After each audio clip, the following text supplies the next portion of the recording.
खबरों के निष्पक्ष विश्लेषण के लिए सब्सक्राइब करें Jantantra TV and press the bell icon. Never miss any update. नमस्कार, आप देख रहे हैं आज का मुद्दा। शुरुआत करते हैं। यहाँ पर लॉकडाउन में अर्थव्यवस्था पर बुरा असर पड़ रहा है। बिजनेस मंदा है, लोगों की सैलरी कट रही है, नौकरी जा रही है। कॉर्पोरेट जगत भी इससे अछूता नहीं है। लेकिन देश के कुछ कॉर्पोरेट्स अपने कर्मचारियों को जिस तरह नौकरी से निकाल रहे हैं, उससे उस पर सवाल भी खड़े हो गए हैं। इसकी वजह यह है कि ये कंपनियां कोरोना काल में पीएम केयर्स फंड या दूसरे सरकारी रिलीफ फंड में तो खूब पैसे दान कर रही हैं, लेकिन उनके पास कर्मचारियों को सैलरी देने के लिए फंड नहीं है। ताजा मामला इंडिया बुल्स कंपनी का है, जहां करीब 2000 कर्मचारियों को निकालने की तैयारी कर ली गई है। हालांकि कंपनी ने कहा है कि सामान्य कारोबार के तहत कर्मचारी कंपनी छोड़ रहे हैं, लेकिन कर्मचारी कंपनी पर इस्तीफा देने के लिए दबाव बनाने का आरोप लग रहा है। आखिर ये कॉर्पोरेट्स कर्मचारियों को क्यों बाहर का रास्ता दिखा रहे हैं? इन कंपनियों के पास दान देने के लिए पैसा है, लेकिन सैलरी देने के लिए नहीं। ये लोग प्रधानमंत्री मोदी की उस अपील पर क्यों अमल नहीं कर रहे हैं, जिसमें उन्होंने कर्मचारियों को नौकरी से निकालने या फिर सैलरी कम करने से मना कर दिया था? इसी मुद्दे पर आज करेंगे चर्चा। हमारे साथ दो मेहमान जुड़ चुके हैं। विजय शंकर पांडे जी हमारे साथ जुड़ चुके हैं, पूर्व सचिव है भारत सरकार के। बहुत स्वागत है विजय शंकर पांडे जी हमारे साथ जुड़ने के लिए। चंद्र प्रकाश जी हमारे साथ जुड़ चुके हैं, मजदूर नेता हैं बिहार से। बहुत स्वागत है चंद्र प्रकाश जी आपका भी हमारे साथ जुड़ने के लिए। लेकिन शुरुआत करेंगे इस रिपोर्ट के साथ।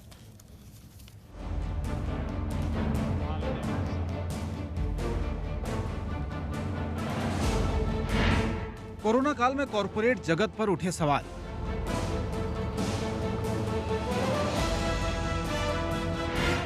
दान के लिए है पैसा, सैलरी के लिए फंड नहीं।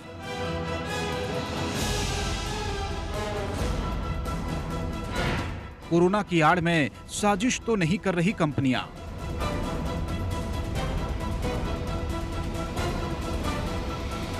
कोरोना और लॉकडाउन का बहाना लेकर कई कंपनियां अपने कर्मचारियों को निकालने की जुगत में हैं। ताजा मामला इंडिया बुल कंपनी का है। खबर है कि इस कंपनी ने अपने 2000 कर्मचारियों को इस्तीफा देने के लिए कहा है। कर्मचारियों को व्हाट्सएप कॉल पर इस्तीफा देने के लिए कहा है। कंपनी के कर्मचारियों ने जब सोशल मीडिया पर इस बात को शेयर किया तो पता चला कि करीब 2000 कर्मचारियों को निकालने की तैयारी है। इंडिया बुल्स हाउसिंग फाइनेंस के कर्मचारियों ने दावा किया कि उनके रिपोर्टिंग प्रबंधक ने 15 मई को उनसे कंपनी से इस्तीफा देने के लिए कहा। कंपनी में उनका अंतिम दिन 31 मई 2020 होगा, जबकि कंपनी के कुछ कर्मचारियों का कहना है कि उन्हें 3 महीने के नोटिस की अवधि पूरी करने की भी अनुमति नहीं दी जा रही। आपको बता दें कि इंडिया बुल वही कंपनी है जिसने कोरोना महामारी से लड़ने के लिए पीएम केयर्स फंड में 21 करोड़ का दान दिया है, लेकिन अब उसे कर्मचारियों को सैलरी देने में दिक्कत हो रही है। सबसे दुखद बात है कि एक तरफ जहां पूरी मानवता इस कोविड महामारी के चलते परेशान है और हर तरह से दबाव में है, तनाव में है, डिप्रेशन में है, इस महामारी के बीच में इन कॉरपोरेट घरानों की तरफ से कर्मचारियों पर जबरन दबाव बनाना, उनसे इस्तीफे की मांग करना, उनको टर्मिनेट करने की धमकी देना, ये बहुत ही दुखद और बहुत ही शर्मनाक घटना है। और सबसे खास बात यह है कि अगर इन कॉरपोरेट घरानों के पास फंड की कमी है तो वे दान देने का नाटक क्यों करते हैं? कर्मचारियों की छटनी पर इंडिया बुल कंपनी ने सफाई दी। इंडिया बुल्स ग्रुप ने बयान जारी कर कहा कि कंपनी में सामान्य तौर पर अप्रैल मई के दौरान 10 से 15% श्रमिकों का एट्रिशन देखने को मिलता है। एट्रिशन का मतलब है कारोबार की सामान्य प्रक्रिया के तहत कर्मचारी कंपनी छोड़ते हैं, उसकी जगह कोई नई नियुक्ति नहीं होती है। इंडिया बुल्स समूह में 26,000 से ज्यादा लोग काम करते हैं। कंपनी में छटनी के शिकार एक कर्मचारी नवीन मलिक ने एक ट्वीट में पीएम मोदी और लेबर मिनिस्ट्री को टैग कर मदद की गुहार लगाई है। उनको लगता है कि सरकारी दान खाते में कुछ धनराशि जमा करके और वो कर्मचारियों के पेट पर लात मार सकते हैं, कर्मचारियों को कंपनी से निकाल सकते हैं, कंपनी बंद कर सकते हैं और उनके खिलाफ कोई भी सरकारी कार्रवाई नहीं होगी। तो इस जो तरीका है, ये जो मुगालते में है, ऐसे कॉरपोरेट घराने, उनके खिलाफ सरकार को, प्रधानमंत्री को, संबंधित राज्यों के मुख्यमंत्रियों को और संबंधित विभागों को कड़ी से कड़ी कार्रवाई करना चाहिए। देश में लॉकडाउन का ऐलान करते हुए पीएम मोदी ने कॉरपोरेट जगत से अपील की कि महामारी के इस दौर में कंपनियां अपने कर्मचारियों की न तो सैलरी कम करें, न नौकरी से निकालें। लेकिन धरातल पर ऐसा हो नहीं रहा। एक तरफ कंपनियों के कर्मचारियों पर गाज गिर रही है, तो दूसरी तरफ यही कंपनियां पीएम, सीएम और डीएम फंड में कोरोना से लड़ने के लिए पैसे दान कर रही है। अब सवाल उठता है कि कोरोना के खिलाफ कॉरपोरेट्स की जंग आखिर कैसी है? कहीं ये कर्मचारियों के खिलाफ साजिश तो नहीं?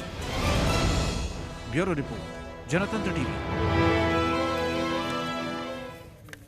और चलिए इसी पर चर्चा करते हैं। सबसे पहले रुक करती हूँ विजय शंकर पांडे जी का। विजय शंकर पांडे जी, सवाल यही उठ रहा है बार बार, एक बार पहले भी मैंने यही पूछा था कि आपके पास पीएम केयर फंड में पैसे देने के लिए हैं, पैसे, आर्थिक स्थिति आपकी ऐसे ठीक नहीं है, लेकिन आप कर्मचारियों को निकाल रहे हैं। देखिए, ये बहुत दोहरा चरित्र प्रदर्शित करता है कंपनियों का कि एक तरफ आप 21 करोड़ की धनराशि एक पर्टिकुलर कंपनी जिसके बारे में आपने बात किया वो पीएम केयर फंड में पैसा देता है और दूसरी तरफ कर्मचारियों को देने के लिए उसके पास पैसा नहीं है। देखिए, एक बात मैं बड़ा स्पष्ट कहना चाहूँगा कि प्रधानमंत्री जी ने जब लॉकडाउन लगाते हुए कहा था कि सब लोगों से ये अपेक्षा की जाती है और सबसे ये अनुरोध है कि वो अपने कर्मचारियों को धनराशि दें और सैलरी दें और किसी को निकालें ना, तो इस बात को कहने के बाद इसको इन्फोर्स किया जाना चाहिए था। इसके लिए पता लगाया जाना चाहिए था कि कहाँ समस्या आ रही है। देखिए, ये मात्र कह देने से कोई नहीं देगा। देखिए, एक बात हम लोग को बड़ी स्पष्ट समझ लेनी चाहिए कि व्यापारी व्यापार में लाभ कमाने के लिए सिर्फ आया है, उसका सामाजिक दायित्वों से कोई लेना देना नहीं है। जबकि अपेक्षा उससे ये रहती है कि जहां आपने एक बार लाभ कमाया, अगर आपको 1-2 महीने नुकसान हुआ तो आप अपने पुराने लाभ से अपने कर्मचारियों की भी रक्षा करें। लेकिन हमारे यहाँ या दुनिया में कहीं भी आपको इस प्रकार का चरित्र व्यापार में नहीं मिलेगा। ये बड़ी दुर्भाग्य की बात है। अब देखिए, आप ये जो जितने भी संस्थान हैं ये वर्षों वर्ष करोड़ों का फायदा कमाते रहे। मान लीजिए 2 महीने आपको आपका काम कारोबार बंद है और आपको मुनाफा नहीं हो रहा है, आपको क्या जाता है कि आप पुराने लाभ से निकाल कर पैसा जो आपने इतना अर्जित किया उसमें से 2 महीने की सैलरी दे दें, और जबकि देश में कहा जा रहा है कि आप ऐसा करिए। देखिए, इसमें जो कमी है वो सरकार की तरफ से ये है कि जब आपने ये कहा कि लॉकडाउन के चलते किसी की सैलरी नहीं जाएगी, किसी की नौकरी नहीं जाएगी, तो इसको इन्फोर्स करने के लिए, इसको प्रभावी करने के लिए सरकार को कदम उठाने चाहिए थे। कदम उससे कुछ उठाया नहीं। लगातार खबरें आ रही हैं कि लोग ये भी मैं पूछना चाहूंगी यहाँ पर, ये जो अब ये हवाला, ये जो कॉर्पोरेट्स हैं ये ज्यादातर अब ये हवाला दे रहे हैं कि तो हमारी सामान्य प्रक्रियाएं हर साल होती है, लेकिन इस वजह से हमने ये उस सामान्य प्रक्रिया के तहत ही हमने ये छटनी की है कि जो पुराने लोग होते हैं उसका पूरा देखा जाता है किसने कैसा काम किया, उस अनुभव के आधार पर, उनके काम के आधार पर उनकी छटनी की जा रही।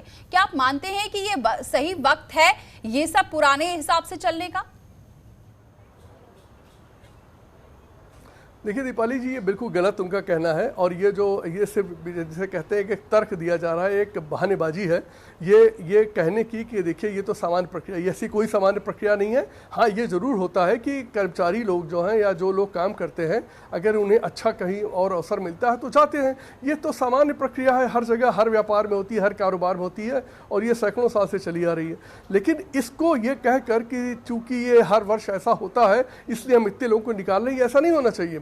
देखिए, छोटी मोटी जो होती है, जैसे कहते हैं आप कभी संख्या बढ़ाते हैं कभी कम करते हैं, ये तो मैं मान सकता हूँ। लेकिन जब आपको ये पता था कि कोरोना वायरस के कारण लॉकडाउन हो रहा है, लॉकडाउन के कारण को देखते हुए, ध्यान में रखते हुए प्रधानमंत्री ने कहा कि भाई देखिए, आपसे अनुरोध है कि इस दौरान आप कम से कम कर्मचारियों को मत निकालिए, उनकी सैलरी मत काटिए।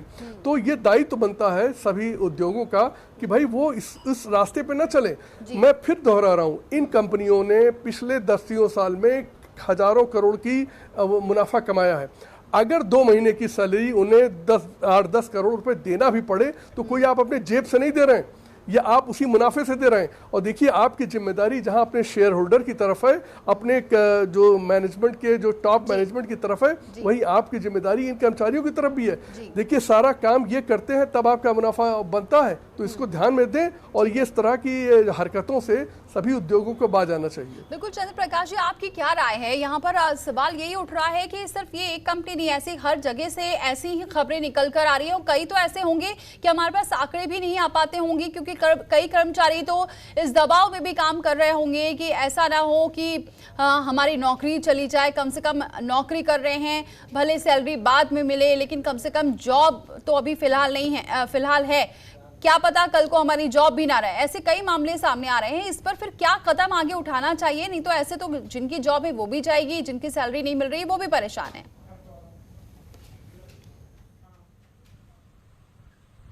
ये दीपाली जी, एक दो बात इसमें गौर करना चाहिए कि इतना बड़ा देश की इकोनॉमी का हम लोग बात करते रहे हैं, जीडीपी का बात करते रहे हैं, मैनेजमेंट का जो हर तिमाही में उनका जो ग्रोथ होता है उसकी बात करते रहे हैं। और ये अभी मतलब मार्च तक तो है नहीं, अप्रैल का ही एक महीना, अभी मई का भी सैलरी डिस्ट्रीब्यूट नहीं हुआ है। अब मार्च में तो 22 के बाद ही कोई बात हुई है, 22 तक तो मजदूरों ने, कामगारों ने काम किया ही है, तो मार्च का भी सैलरी देने में कहीं कहीं लोगों ने प्रॉब्लम किया।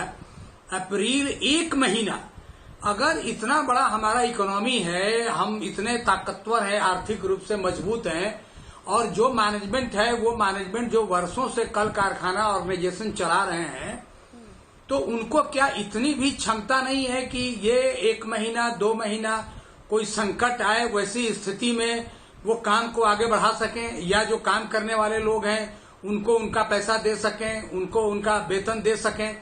तो ये तो केवल देखिए सरासर बेईमानी है इस देश के मजदूरों के प्रति। आपने देखा जो देश के प्रवासी मजदूर हैं, 7 करोड़ 8 करोड़ जो प्रवासी मजदूर हैं, उनके साथ भी क्या हुआ। और ये केवल निजी क्षेत्र की बात नहीं है, अगर हम बात करेंगे तो जो सरकारी गवर्नमेंट का जो सेक्टर है, उस सेक्टर में जो बड़े बड़े कॉन्ट्रैक्टर इस देश के, जिनका हर तिमाही में हजार करोड़, 10,000 5,000 करोड़ जिनको मुनाफा होता है, वैसी कंपनियों के का जो कॉन्ट्रैक्ट उनको मिला हुआ है सरकारी क्षेत्र में, उनका जो काम करने वाले जो कॉन्ट्रैक्ट लेबर हैं वो भी बेचारे तबाह हैं, उनको भी उनका वेतन नहीं मिल रहा है। तो ये एक डर जहां तक सवाल है कि देखिए वर्कर्स जो काम कर रहा है उसको तो चूंकि लाचारी है ना, डर तो है ही है कि हम अगर काम नहीं करेंगे तो हमारा तो जो कुछ भी मिलने वाला है वो भी खत्म हो जाएगा। तो ये कोरोना का और लॉकडाउन का भय सबसे ज्यादा जो गरीब लोग हैं और जो खास करके काम करने वाले जो मजदूर हैं उन्हीं लोगों को है। और अब उनको ये लग रहा है, उनको तो कंपनी यहाँ तक कह रही है कि भाई देखो जो दे रहे हैं यही बहुत है, और पता नहीं 2 महीने के बाद आपकी नौकरी रहेगी कि नहीं रहेगी, 4 महीने के बाद। बहुत सही कही है चंद्र प्रकाश जी, ये बात बहुत सभी कंपनियां ये कह रही हैं कि कम से कम जो मिल रहा है वो ही बहुत है, उनका वेतन भी काट रहे हैं और मानसिक रूप से उनको प्रताड़ित भी कर रहे हैं। लेकिन दूसरे तरफ अगर देखेंगे तो उन मजदूरों के खर्च के सवाल पर जो आप बराबर सरकार ने कहा कि मकान मालिक किराया नहीं लेंगे, ठीक है, स्कूल को आपने अपील किया कि स्कूल वाले फी नहीं लेंगे। आगे भी हम चर्चा करेंगे, तो लगातार हम चर्चा कर रहे हैं कि यहाँ पर क्यों ऐसे दौर में, जबकि कोरोना काल जिसमें सबसे संकट का दौर गुजर रहा है, हर कोई इस परिस्थिति से गुजर रहा है, और ऐसे में अगर किसी की नौकरी जा रही है और दूसरी तरफ ये भी उसे ये पता है कि उसकी कंपनी बाहर फंड जरूर दे रही है लेकिन उन्हें नौकरी से निकाल रही है, तो बहुत दिमाग में बहुत सारे सवाल आते हैं। और सिर्फ यहाँ पर जो गुहार लगाने के अलावा प्रधानमंत्री से, सरकार से, इसके अलावा कोई चारा नजर नहीं आ रहा है। इसलिए देखा जा रहा है जहां जहां से कर्मचारी निकाले जा रहे हैं वो अपनी अपील करते हुए नजर आ रहे हैं सोशल मीडिया पर, लेकिन इस पर क्या विचार होता है ये तो देखने वाली बात होगी। बहरहाल हम चर्चा इसी पर कर रहे हैं। विजय शंकर पांडे जी, अब सवाल यही उठता है कि अब ये धीरे धीरे आंकड़े अब रोज बढ़ रहे हैं। एक तरफ तो ये कहा जा रहा है कि इस स्थिति में सबको एक साथ चलना है, लेकिन अगर अपनी ही कंपनी से सब लोगों को निकाला जा रहा है तो ऐसे में तो हम ये बिल्कुल नहीं कह सकते कि ये जो कॉर्पोरेट्स घराने हैं वो मदद करते हैं और या फिर इतने संवेदनशील हैं वाकई कि उन्हें अपने जब कर्मचारियों की चिंता नहीं है तो बाकी फिर इसका मतलब तो उन्हें सिर्फ अपनी ही चिंता है। दीपाली जी, ये बिल्कुल बात सही है कि उन्हें सिर्फ अपनी चिंता है, अपने लाभ की चिंता है, और जिन लोगों ने उनकी कंपनियों में पैसा लगाया है उनको डिविडेंड देना, लाभांश देना, उसकी चिंता है। बाकी इन्हें किसी की चिंता नहीं है। इसलिए जब कभी भी इनके व्यापार में थोड़ी भी कमी आती है, मुनाफा घटता है, देखिए मैं इसको बड़ा स्पष्ट कर दूं, काम में कमी आने से ऐसा नहीं कि हानि हो जाती हो, मुनाफा कम होता है। ये मुनाफा भी कम नहीं होने देना चाहते, और जैसे इन्हें मुनाफा कम होते दिखता है वैसे ये तुरंत सबसे पहले कर्मचारी निकालते हैं, क्योंकि इन्हें दिखता है कि अगर इतना पैसा बच जाए तो उनके मुनाफे में जुड़ जाएगा। देखिए ये चरित्र जो है वो व्यापार और व्यापार का जो होता है वो बिजनेस का नेचर है, ये कि उसके सामने एक उद्देश्य है, वो है अपना मुनाफा कमाना, और उससे धर्मादा कभी उसका उद्देश्य रहा नहीं। ये जब कभी रहा होगा तो रहा होगा। कम से कम मैंने जो पिछले 30-35 साल में जो देखा है, हमारे समाज का और हमारे बिजनेसेस का पूरा एटीट्यूड इस बात पर है कि ज़्यादा से ज़्यादा मुनाफा कमाओ, बाकी किसी की चिंता नहीं। देखिए बड़ा दुख के साथ मैं कह रहा हूँ इस बात को कि अधिकांश आप पाएंगे कि मुनाफे के लिए ये जो बात कही जाती है, प्रधानमंत्री जी कह रहे हैं कि वो आप देश का माल करिए और आत्मनिर्भर बनिए। देखिए ये सब स्लोगन्स हैं। क्यों? क्योंकि जहां माल सस्ता मिलेगा हम और आप कंज्यूमर के रूप में वही खरीद लेंगे। हम फिर इस बात को नहीं देखेंगे अगर देसी माल महंगा मिल रहा है तो उसको हम ले लें। ये स्वभाव है, मनुष्य का स्वभाव है, व्यक्ति का स्वभाव है। इसी तरीके से जो व्यापारी, उनका स्वभाव है कि उनको ये देखना है कि हमारा मुनाफा कैसे बचेगा। सबसे पहला उनका काम मुनाफा बढ़ाने का काम कैसे होता है, कर्मचारी निकाल दो, क्योंकि उसको पैसा देना पड़ता है। इसलिए ये जो आप ट्रेंड देख रही हैं, ये ट्रेंड रुकने वाला नहीं है। और ये ट्रेंड कभी, देखिए आप अमेरिका को देखिए, तो विश्व का सबसे अमीर देश, 1.5 महीना, सिर्फ 1.5 महीना वहाँ पर कामकाज बंद हुआ, 4 करोड़ लोग अनएम्प्लॉयमेंट भत्ते पर, सरकार के बूते पर अपना घर चला रहे हैं, और सरकार उनके खाते में $250,000 हर महीने डाल रही है। ये सबसे अमीर देश की है। तो हमारे देश की क्या बात करेंगे, जहाँ पर लोगों की हालत बहुत ही खराब। आप सामने देख लें, 8-9 करोड़ जो है लोग जिनकी रोजी रोटी चल रही थी काम धंधों से, वो आज घर बैठ गए हैं। आखिर ये उन्हीं उद्योगों में तो लगे थे, उसी व्यापार, उसी जिसे कहते हैं इकोनॉमिक साइकिल में ही तो लगे थे। जैसे ही थोड़ा सा असर पड़ा सब शून्य हो गया, और आज उन्हें कोई पूछने वाला नहीं। मात्र ये कह देने से कि अब बिजनेसेस से अनुरोध है कि वो सैलरीज देते रहें और किसी को निकाले ना, काम नहीं चलेगा। इसके लिए अगर आप वास्तव में गंभीर है तो प्रधानमंत्री जी को ऑर्डिनेंस लाना चाहिए और कानून बनाना चाहिए कि देखो 2 महीने या आप अपने खाते से, सरकारी खाते से पैसे दीजिए। ये ऑप्शन सरकार का है, वो किस ऑप्शन को लेना चाहती है। लेकिन मात्र कह देने से ये कुछ नहीं होगा। और दीपाली जी, ये पूरे विश्व में, और सर ये भी एक बात है, यही हाल है। हाँ। इसके लिए सिर्फ अकेले इंडियन बिजनेसमैन को या भारत के उद्योगपतियों को ही दोष न दें।